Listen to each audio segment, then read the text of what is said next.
Hi there, gamers! Welcome back to the Board Game Co. channel, and today we are concluding our top 100 with numbers 10 to 1. Right, Alex? Oh wait, is this a different video? This is a different video every single time, for the record. Anytime I don't know if you're going to leave that in or not. No, anytime we start a video where she starts talking, it's because I was about to start talking and she decided to cut in first, which always throws me off. Because I don't know what's going to be said, I don't know how it's going to be said, and apparently we're doing our 10 through 1 of the top 100 games of all time, but we are not. Just got confused. If everyone saw my face, I was like, what? This is not the top 100 games of all time. Instead, what we are doing is we are doing the top 10 games of 2025. Is this 10 through 1, but we've already done 100 from 2025? Now you're throwing me off. Now you're starting to get a little crazy. Kidding. This is 10 through 1. This sorry. Is not, you see? Sorry. Oh my gosh, no. This is 10 through 1. No, this is the top 10 games of 2025. That's what this video is. We're going to be diving into our top 10 games. Although I noticed that we are coming to this list with very, very different rules. Very different. Because I do think we have one shared rule. Which is what? That they're listed as 2025 on BGG. Yes. They are a game. Yes. So it wasn't that the crowdfunding was in 2025. It wasn't that we played or discovered it in 2025. It's that this game is actually listed as 2025 listed as available BG. in 2025. I should note there are a few games listed there that aren't even out yet. I know. But they're crazy like that. But past that, though, when I say different rules, if you watched our top 100, then you also know that the way we've been doing this is she grabs the various boxes that I happen to own, and then I occasionally notice that some boxes are gone. Mm-hmm. And I realized we had different rules because I was like, oh my gosh, these are not on your top games. And that's when I found out that she went into this with the exception that... Yes. So I'll read I got a little list because Alex, I think, didn't do this.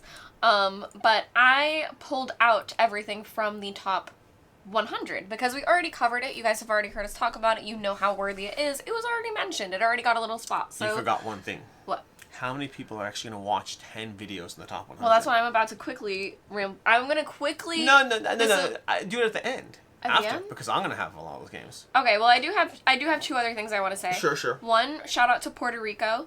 That is not a 2025 game, but it is listed as 2025 right now on BGG. I would include it. Oh. I would. You can do what you want. I mean, at this point, it's too late now. I think Castles of Burgundy game we decided not to that year. That past Alex is wrong. Shout out to Puerto Rico. That would have been my number one. Okay. But I didn't feel like it was allowed.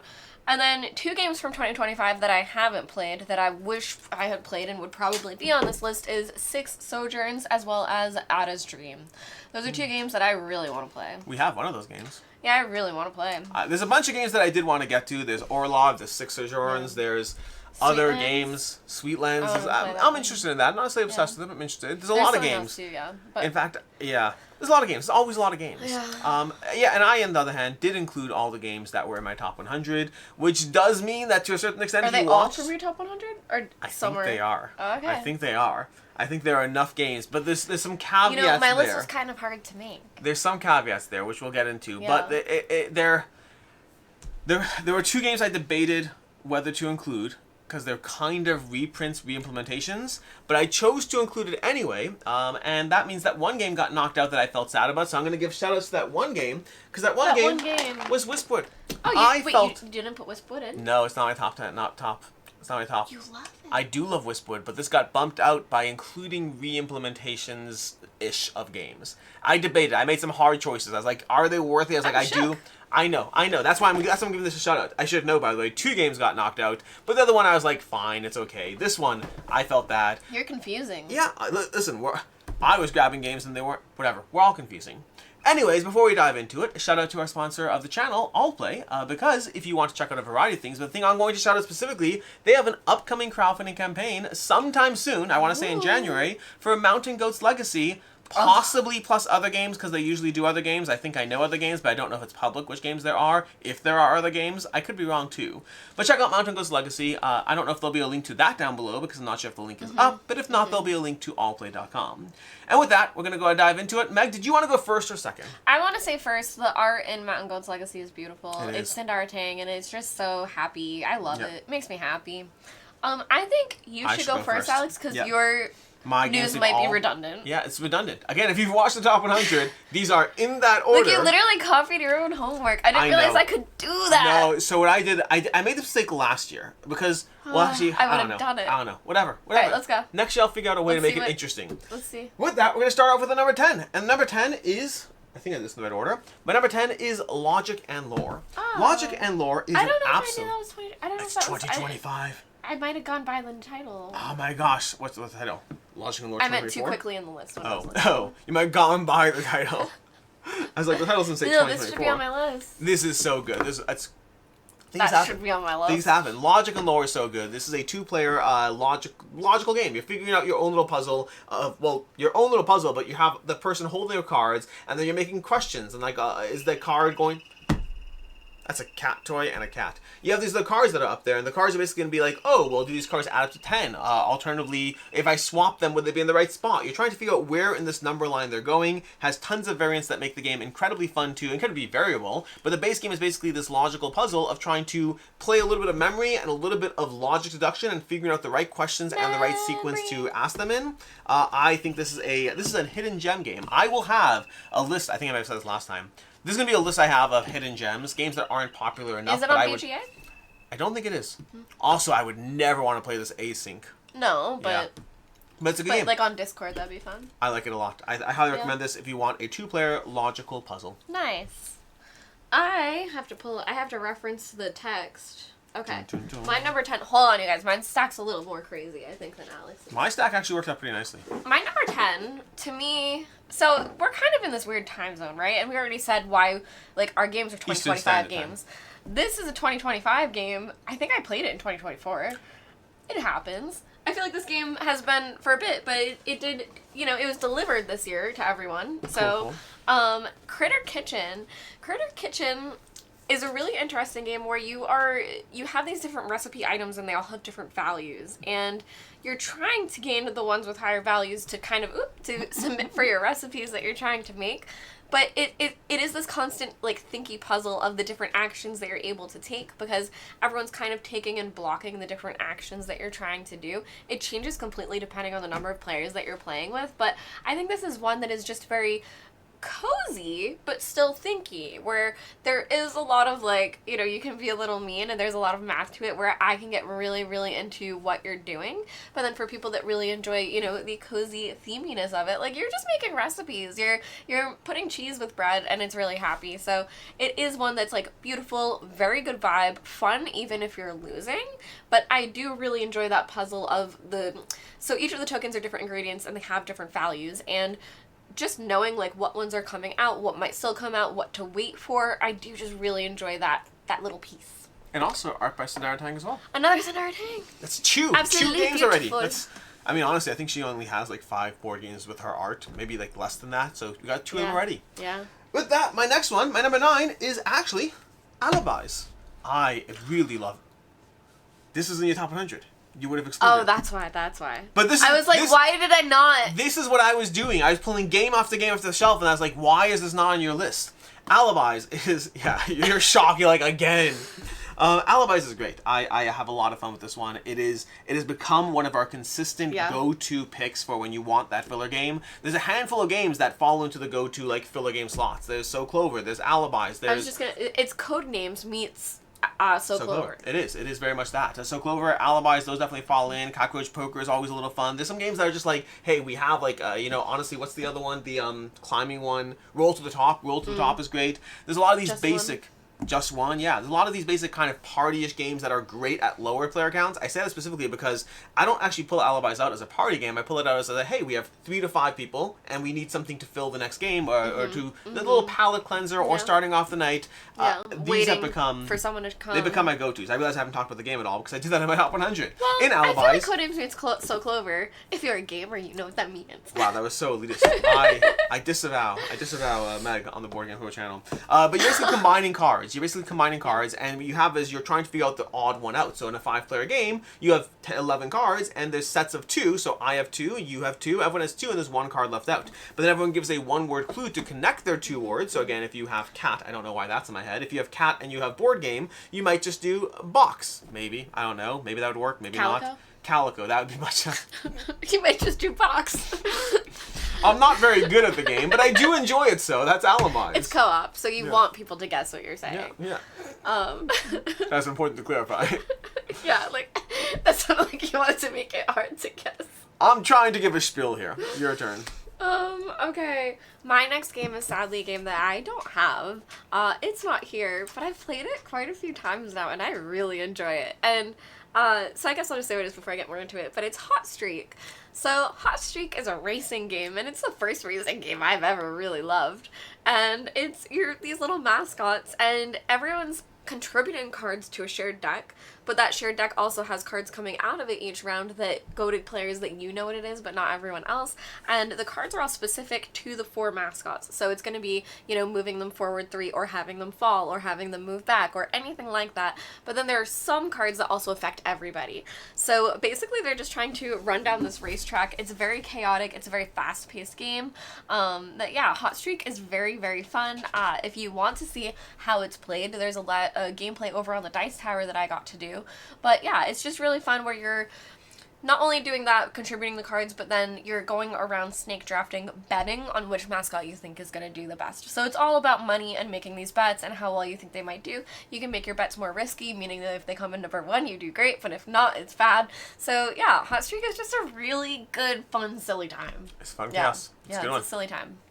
My number 8 is actually one that I think the more I talk about it, the more I realize I'm going to be getting rid of a game because of it. Oh. And that's a longer story, but this very short version is that I'm trying to keep to a collection of 200. If you've been watching the past few days, you might know that. I'm trying to maintain that 200 count, which means right now, already, there's 5 games that I added to my collection It's since so that. arbitrary. It is arbitrary. It is. Yeah, I get into it. It's completely arbitrary. But I'm doing a 1 in, 1 out system right now. Yeah. And I talked about how I was against it for a long time, and I've come to appreciate it. So I'm with you on if you're against it. I was with you. So is this one in because something's out? This one, no, but the problem is, since culling down to 200, which again I made it if you watch those videos, I've already added 5 that I want to add. But that means I have to slot them out. And from the 5 that I want to add, I've already picked 2 that I want to get rid of. That means I'm running a deficit for this month before I fill my where things are. And this one's making me realize that there is one that I can afford to let go. This is Onward. This is my number 8. It's an excellent MOBA style game. And the specific issue, this is a spoiler to upcoming things, I think I'm going to get rid of Guards of Atlantis because of this. Guards of Atlantis is amazing. Do not take this as a ding against Guards of Atlantis. If I had to pick which one is better, I don't know which one I would choose. I think I like them both very similarly. You may have noticed, though, that Onward's in my top 100 and Guards of Atlantis isn't, and a big part of that is Guards of Atlantis really plays best at 4 or higher player counts. 4, 6, usually an even player count. 4 and 6, I think, are the best player counts. And the problem with that is usually I'm playing other games at 4 players. It's the kind of game that if I played well at 3, I'd play it more. But Onward is a MOBA-style game that kind of incorporates many elements of Skytear, the original game, the original MOBA game, as well as elements from Onward, from Guards of Atlantis, and it gives it to you in a 2-player, in a game that's well-suited for 2 players. And that aspect really, because there's elements of Guards of Atlantis that I'm going to miss, but I just don't play it enough, and Onward's going to get a lot more play because it's very good as a 2-player head-to-head game. I like it a lot. It's a MOBA game. You have heroes. Those heroes are, going to be powering up throughout the course of the game. You're trying to slay the various minions as you manage the 3 lanes. You're trying to push the lanes. Yes. For the people that don't play MOBA style games? video games, what's a MOBA? A MOBA style game is massive online multiplayer, massive online battle arena, something like that. Except it also works for tabletop because you can just say massive offline battle arena. You can just cheat and use them anyway. The massive is debatable though. But anyways, the basic idea is you have heroes in most MOBAs, all of them I know. Miniature offline battle arena.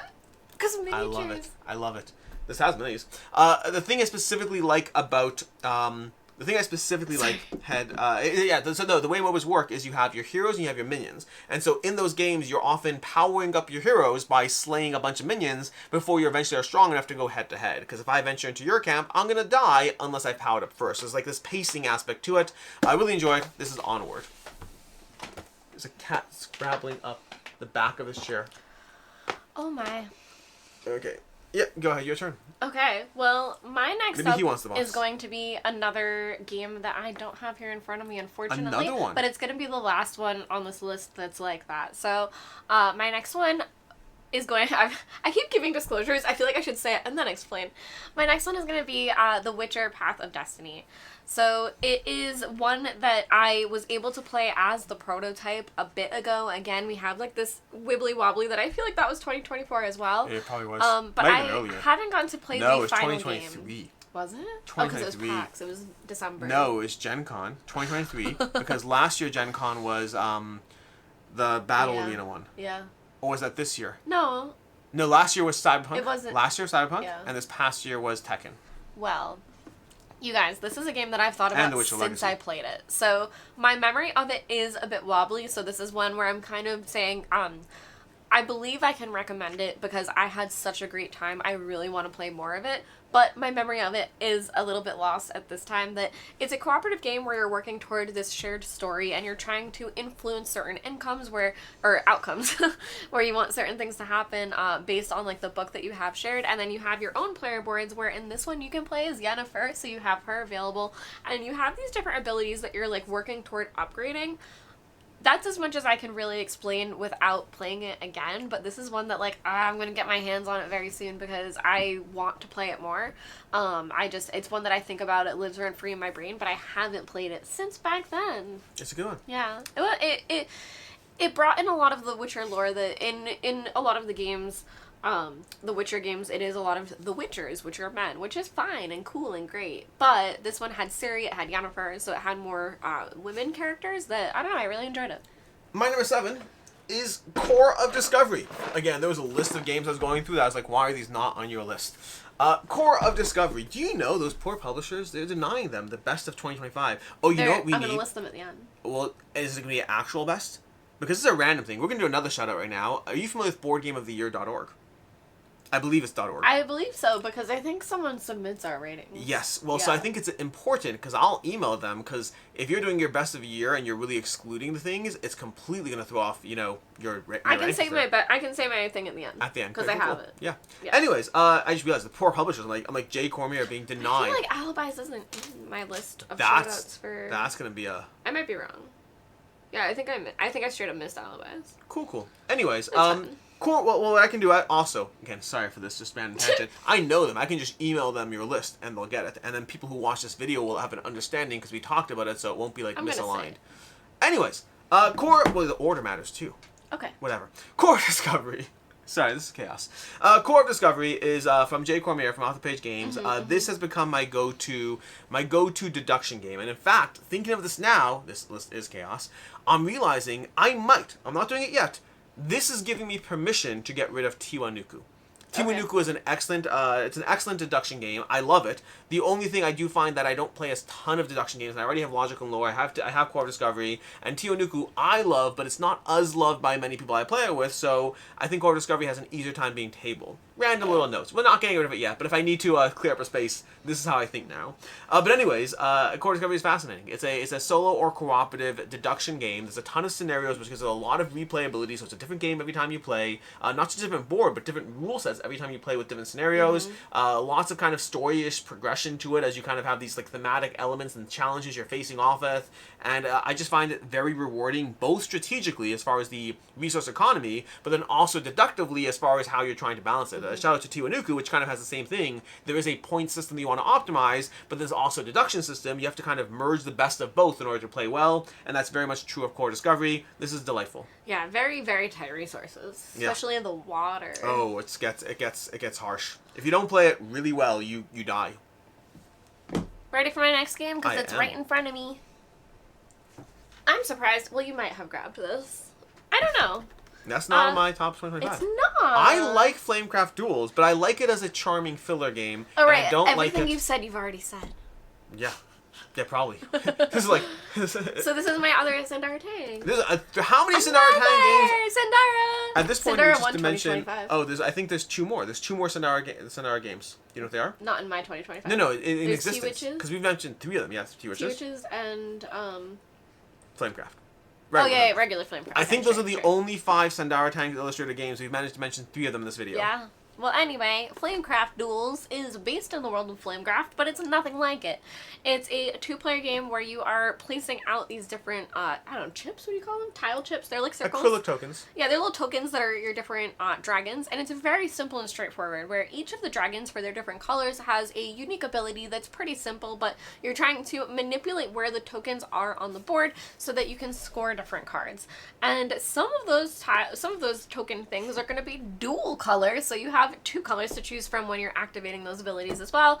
It's just like a very clever 2-player head-to-head where you are just doing that push back and forth of trying to place out the tiles, score for yourself, set up other moves for yourself, but you also have an understanding that certain moves you don't want to set up too well because then other players will have, you know, kind of an advantage as well if you put certain colors near each other. So Flamecraft Duals is really, really fun, and look at how cute this is. There's this like little dragon clip here. Should I open it from the side? Yeah. And this is the board that you play in. So everything that's in here is like the cards and the little tokens. So like, look how cute. Cute. Yeah. A really, really good 2-player quick game to play a lot. My number 6. Although it's definitely a very different game if you stack 4 high instead of only 3 high. My number 6, I need passed to me because it is a, it's Through the Ages. You didn't... That's not funny. It's very funny. It's not Through the Ages. It's not Through the Ages. No, it's Fate of the Fellowship. Yeah. My number 6 is Fate of the Fellowship, the Lord of the Rings game. They're not doing Lord of the Rings Through the Ages, but they might. They might. This, I think, is so much fun. I love this game. It is very, very, very rewarding. It's one of those games that I'm happy to play it solo. I prefer it multiplayer, although also when I play it solo now, I played it solo one time, actually, at Film Playplay, I believe, playing a true solo, but normally I just rather play with the characters. What? Lord of the Rings, Fate of the Fellowship Legacy. Yes. That thought just passed through me. Yes. Have you thought that before? No, but I throw Legacy onto anything I like. Oh my gosh, Lord of the Rings Fate of the Fellowship is a cooperative game utilizing the pandemic system and the Lord of the Rings themed. I have a lot of fun with this one. Feels different enough from core pandemic to be rewarding. It has similar enough systems to be similar to pandemic, to be familiar to those who played it, and it's a fun challenge that I find very, very thematic in the world of the Lord of the Rings. It's very satisfying. It's very fun to play. It's very easy to play. It definitely has a swing of luck to it, so things are going to play out how they play out. How well you manage everything is going to be like a big part of it, but then also how badly the cards hit you is going to be a big part of it as well. I really enjoy this one. It kind of surprised me by how much this has stuck with me game after game after game. Nice. Ready for mine? I am. My next one, this is like a very, to me, this game is 2025. Like, this is going to give me, when I think of this, it's going to give me memories of 2025. I don't think. This is 2025. Well, no, but like, it makes me think of 2025. No idea. Only, I guess I should explain why.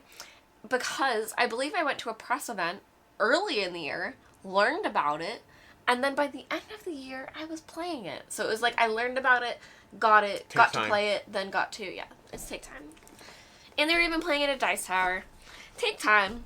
I, for the life of me, have to sing Take Time to realize every time I say the title of this game. This didn't make my top 100 either. No. I don't know. I'm torn, honestly. I like it. Even looking at it now, I'm like, this should be, but maybe not. So yeah. Take Time is cooperative trick-taking, where, in my opinion, it's trick-taking. Not necessarily, but in my opinion, it is. Okay. I feel like you're playing a full complement of tricks and then revealing them. I can loosely hear what you're saying. Okay, maybe it's not, but either way, you have a clock and you have your cards that you're dealt out that are, I mean, the numbers change, but it's numbers like, 1 to 12? Yeah. Or something like that. And there are black cards and white cards. So everyone is dealt out the cards, and you can see someone might have 3 black and 1 white, so you kind of know the odds that they have, more of a range of numbers in black, but you don't really know anything else besides that. And basically what you're trying to do is silently play out your different cards in the different areas based on the rule of that current scenario. So some of them are going to let you have, the last hour go as high as you want. Some of them are going to have you have like specific numbers you need to hit in specific spots or have them total a certain amount. But because of the clock, you always need it to be ascending order. So when you're placing out these cards, the trickiest thing is once they're all unveiled at the end of the round, you're going to see what they all are and check the amounts and see if they are... What are you doing? I just realized who the art is. Or I think the art, but maybe not. No, I'm wrong. But yeah, you'll unveil all of the cards and see if you've won the scenario or not, and if not, you'll keep going. But this game also has, so because it's like a bunch of different scenarios, they're all secret and you don't know what you're going to be doing. That, I don't know how easy it is to do this and if I should be doing it. Probably not. There's a bunch of envelopes in here, and you open an envelope every time you do a scenario. So it is really cool just how it's packaged too, that it kind of has that unlocking element, but it's not legacy or anything like that. I guess maybe it's campaign that you're playing. You could argue campaign if in you want. order, if like you want scenario based. But you could just grab an envelope and go at it. So there's a bunch of envelopes for you to play with. But yeah, that's going to take time. Yeah. Sorry for distracting you there. I'm looking at the side of the box and I'm like, do you know who this looks It's like, what are we doing? Whose art does this look like? The Michos. But I was like, maybe it is? But I wasn't sure, but it wasn't. It wasn't. Anyways, it only just occurred to me. My number 5. My 5 is... Am I doing this in order? Yes, I am. My 5 over here is Zenith, which I still that love. That one I hovered on when I did my list, and But you I was haven't played it like, yet. I know. I was like, I should play this. All I'm saying is I hovered saying, ugh, I should play this. This is one of those games that I feel bad when I teach it to you because it's one of those games where I feel I already... You should teach it to me and Akiva at the same time. That's the way to do it. Because there's not a lot of times where me I learn a game and by the time I'm ready to teach other people, I already know it very, very well. Mm-hmm. This is one of those times. I have played this game like 30 times, something in that range. I've played it a lot, and I've learned the ins and outs and the intricacies, and I haven't even reviewed it on the channel yet. There will be a review on the channel. Fun fact, I'll be doing a video later, you can check out, of my highest reviewed games in 2025, and Zenith won't be on the list because there's a bunch of these tail-end games, Zenith, Westwood, a few other games that I love and will be rating highly, but I didn't review them in 2025. So, you know, you're getting spoilers to upcoming reviews. Crazy. But Zenith is absolutely delightful. It's a 2-player tug-of-war system. It's a game which you're trying to work on these 3 lanes. Kind of gives me vibes of Lord of the Rings, of Seven Wonders Duel, of the fact that there's these different lanes that you're trying to focus on, and you have the core puzzle you're doing, but you also have these other things you can't leave alone because you need to make sure you get that leader token, so you actually have more cards. You also need to make sure your opponent doesn't have a leader token to deny him. You also want to make sure you're advancing on the technology track while you fight over these 5 different lanes. It is so well done. This is I don't know if this is a hidden gem. I don't know yet because I don't know how popular this will or won't be. But it's either a hidden gem, a sleeper hit, or something. Or I'm just wrong. I could just be wrong. Maybe other people don't like this game, but everyone I know who's played it has said it was really, really worked well for them. So I guess I think it's a sleeper hit, but it could just be a game that a handful of people really like and the rest don't. We will find out, but I really like it. Highly recommend it. The one thing I will say, especially if you're playing it on BGA, my first game I was like, this is good. I've seen a lot of games that do this. My second game I was like, okay, bit more of a hook here. And by the time I played my third game, I was like, I am loving this. So sometimes games do take a few games to really, really sink in. So if you bounced off it after game 1, I mean, if you didn't like it, that's one thing. But if you were like, it's okay, that was my reaction after game 1. To you. To me, next up is going to be Rove. Ooh. So Rove, again, is a game that I feel like I've known about for a while, but it released in 2025, and not only that, but Anchor Point was... Anchor Point's the newest one they just did. That's a Jaws of the Lion and they were just like crowdfunding it just now, right? Yep. So Rove is going to be a campaign game, a dungeon crawler where you're playing cooperatively, but as you can tell from the box, you're playing as like these really beautiful nature-based creatures and things, all these different races where I believe there is a human, but everything else is not normal and very quirky. That it's not your typical dungeon crawler that things are mean or gross or, you know, something like that. It's very, very beautiful, and it does have a whole progression system for your different characters, and I'm really interested to try out Anchor Point specifically, just to see how it works with the shortening things. I know I went from Gloomhaven to Jaws of the Lion, and a lot of people...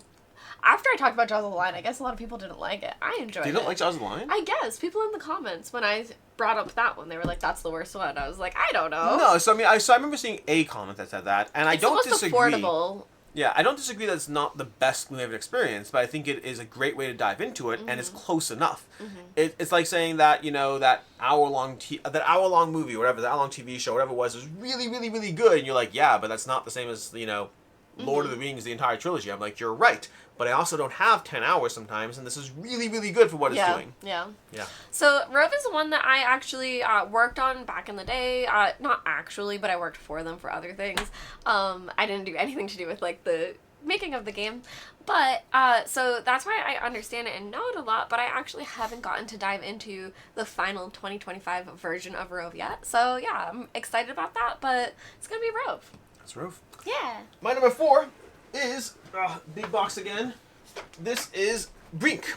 Brink from Ivy Studios. That, again, I've talked about, because my entire list I've talked about at this point. Whoa, no, it's going to fall over. We're going to put it underneath the box. Brink is it's a worker placement game that takes, basically you have 9 turns in the game. There's 3 rounds. In each round you're placing out 3 spaceships, and those spaceships all take multiple actions, because you're trying to balance all the way the actions are going to give you income in the game, they give you various resources, how you're going to focus on area control, where you're going to point you to take those bonus actions, all while you negotiate over resources. Again, I give this disclaimer every time. This is a game with a lot of resource bartering. I've seen people bounce off it because they don't love resource bartering. I don't necessarily love it, but I do feel the game works pretty well overall as far as how it goes. It does manage to go at a pretty brisk pace overall. I'd say games come in the 90 to 2 hour range, somewhere in that range. But overall, it is a very unique combination of worker placement, of space tableau building, and a little bit of Catan resource trading, all packed into one package that works really, really well.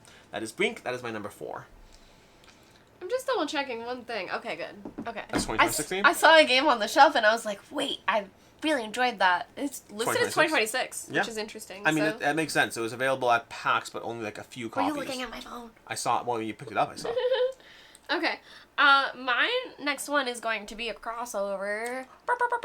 So I won't grab it. You can leave it here. Oh. But it is going to be Lord of the Rings: Fate I was of the like, Fellowship. what crossover? And then I forgot that I took it from you. Shocker. So Alex did already talk about it, so I'll just reiterate that I very much enjoyed this game.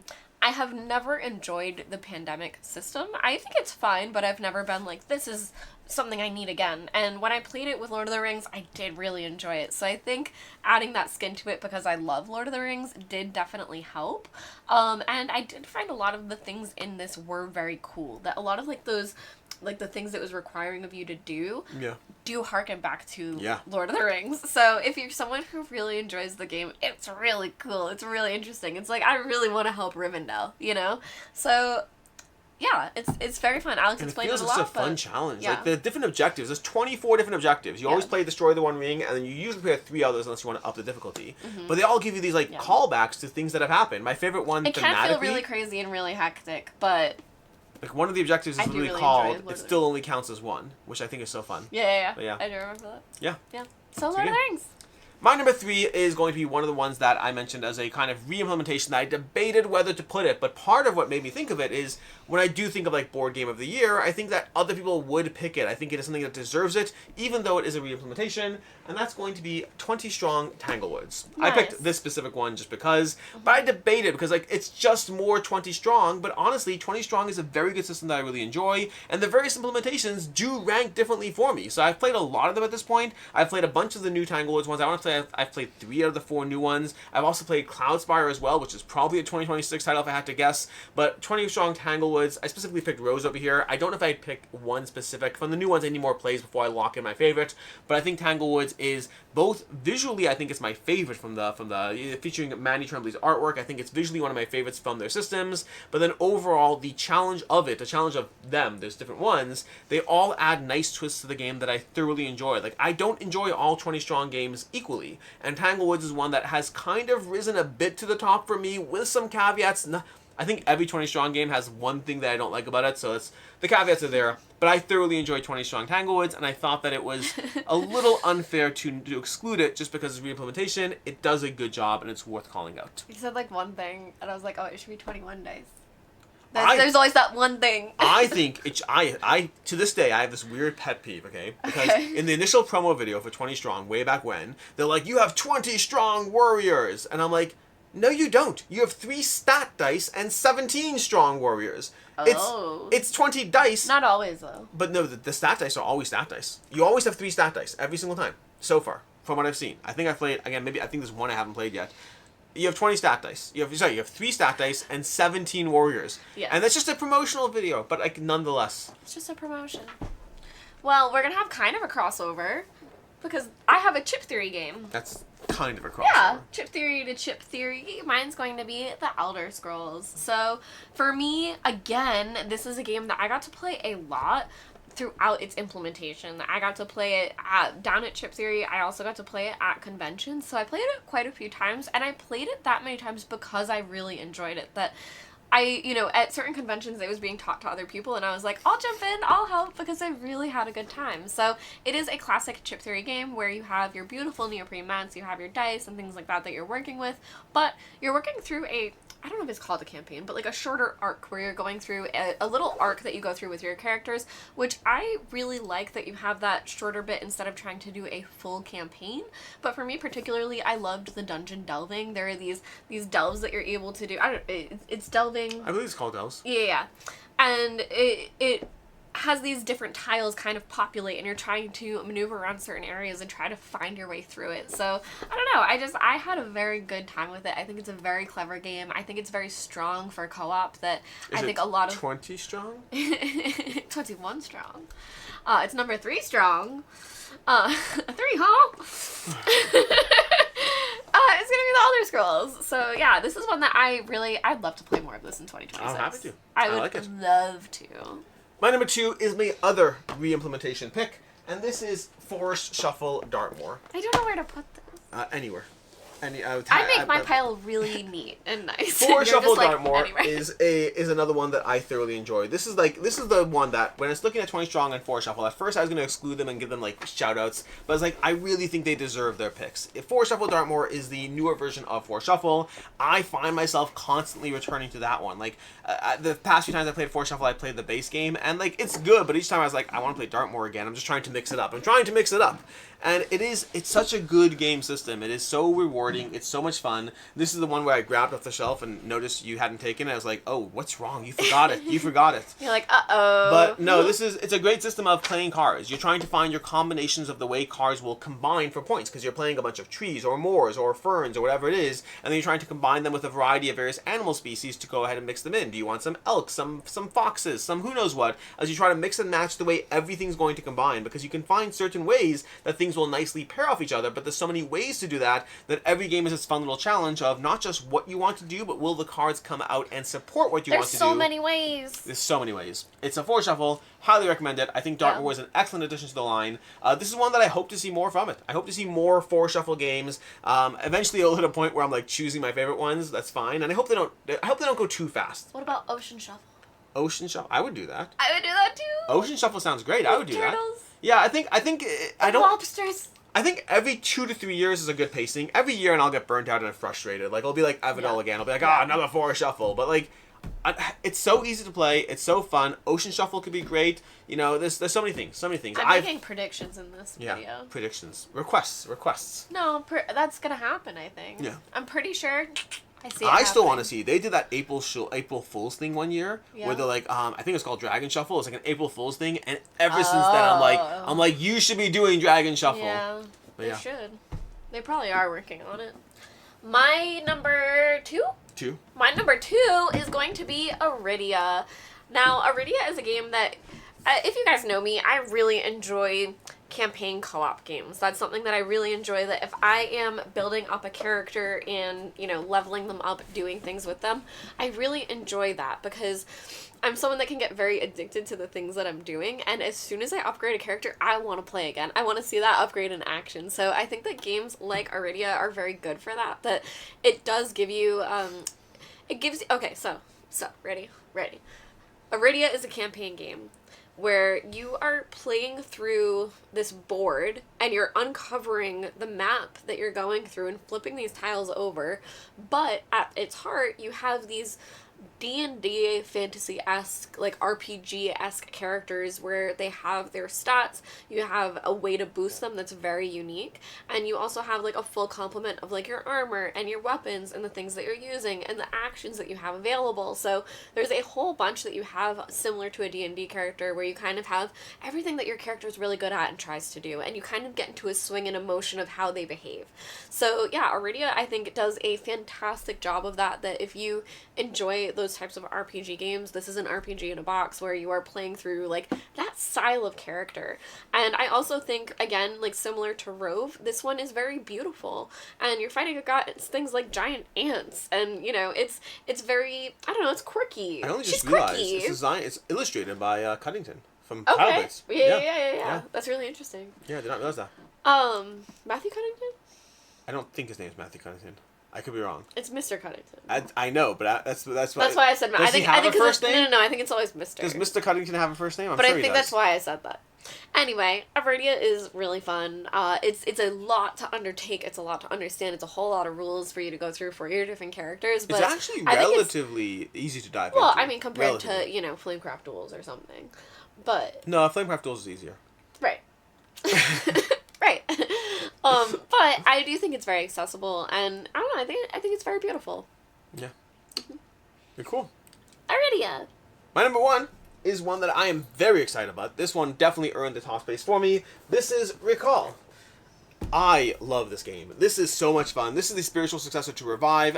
Again, like I think it has about like 30%-ish similarities to Revive. But you're basically trying to do a lot. It's one of the games that's hard to describe. But you're moving around this board and you're trying to manage every single action to prep yourself for these recall turns, which aren't a key part they're a key part of the game, but they're not the main thing you're doing, but they can be very powerful as you unlock various buildings, as you upgrade your keys in the game. There's so many pathways. It's one of those games that when you first start playing it, I love it when a game 2 turns in, I'm like, there's 7 different ways I want to play this already. Because that teaches me from the get-go that there's lots of replayability, there's lots of levers to pull in different directions to try to figure out how to most take advantage of the combination of everything the game is doing. Mm-hmm. This is so satisfying to play through. Again, review will be coming in this one. I still want more plays of it because I'm probably going to end up doing what I did with Revive, which is where I reviewed it after a bunch of plays, and then I came back later, like a year later, I was like, okay, now I've played it like 15 times, let's go ahead and dive into it again. But I still want more plays before I officially give it a review, but right now, Recall it sings.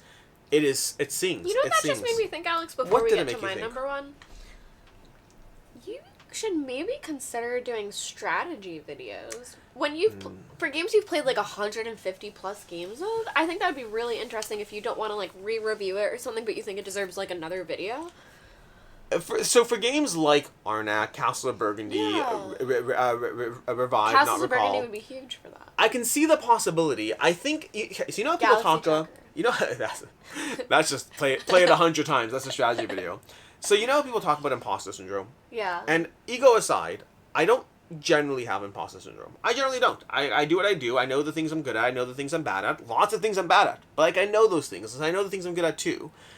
I think when it comes to something like strategy guides for many games, no, absolutely not. That's like you gotta know your strengths. I'm pretty good at games. Oh, I'm yeah. not amazing. Like I don't think it should be a new series or something. But I do think strategy guides for games like Castle of Burgundy, I think there's merit to that because I do play them well. What if it's something like not like a strategy guide, but what if it's like my top 5 favorite strategies to start off with? Maybe. But I think that with something like Castle of Burgundy, that's where I would have imposter syndrome because I'd be thinking as I do a strategy guide, I'd be sitting there thinking, I'm not the best at this Put your money where your mouth is. You can't brag how many times you played it.